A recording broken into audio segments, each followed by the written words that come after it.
ఉత్తర భారతదేశంలో స్వాతంత్ర ఉద్యమం జరుగుతుంటే అది 2-3 రోజులలోనే సౌత్లో తెలిసిపోయేది. అంటే అంత ఈజీగా ఎట్లా తెలుస్తుంది అని చెప్పి వాళ్ళు చాలా ఎంక్వైరీ చేసిండ్రు. ఇదంతా ఎలా తెలిసిందంటే ఈ సంచార జాతులు ఏం చేసేవాళ్ళు అంటే ఒక ఊరు నుంచి ఒక ఊరికి తిరుగుతూ రామాయణము, బుర్ర కథ, హరికథ ఆ రూపంలో వీళ్ళు చెప్పేవాళ్ళు.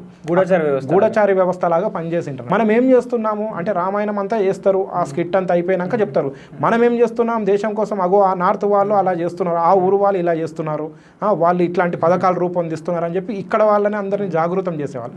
అంటే ఈ గూఢచారి వ్యవస్థ ఎక్కడి నుంచి వచ్చిందని చెప్పి తెలుసుకోవడానికి బ్రిటిష్ వాడికి చాలా కాలం పట్టింది. ఈ ఊరి నుంచి ఈ ఊరికి అసలు ఎట్లా పోతుంది మ్యాటరు, అప్పుడు ఏం పేపర్లు లేవు, న్యూస్ లేదు, ఏం లేదు, ఎట్లా పోతుంది అని చెప్పి తెలుసుకోవడం వాళ్ళకి చాలా కష్టమై తర్వాత వాళ్ళు తెలుసుకున్నారు, ఈ కులాల వాళ్ళు ఒక ఊరి నుంచి ఒక ఊరికి ట్రాన్స్ఫర్ చేస్తున్నారు అని చెప్పి వాళ్ళు తెలుసుకొని ఈ సంచార జాతులను కూడా వాళ్ళు క్రిమినల్ ట్రైబ్స్గా గుర్తించడం జరిగింది. నిజమైన వాళ్ళు ఎంత గొప్ప చరిత్ర వాళ్ళది. కదలికలను అన్నింటినీ కూడా గుర్తించి ఈ బ్రిటిష్ వాళ్ళు ఇది రూపొందిస్తున్నారు, ఏదో చిన్న చట్టం ఏదో తీసుకొచ్చిండ్రు, దీన్ని ఇక్కడ అమలు చేయబోతున్నారు అని చెప్పి బ్రిటిష్ వాళ్ళకంటే ముందే సంచార జాతులు కనిపెట్టి ఆ ఊరు వారు తెలుసుకొని వేరే ఊరికి నాటకానికో ప్రదర్శనకో భిక్షాటనకో దేనికో వెళ్ళినప్పుడు అక్కడ వాళ్ళకి చెప్పేవాళ్ళు. అంటే అట్లా ఈ దేశం మొత్తం ఒకప్పుడు సోషల్ మీడియా ఎట్లయితే పనిచేసిందో సంచార జాతులు అట్లా పనిచేసినాయి.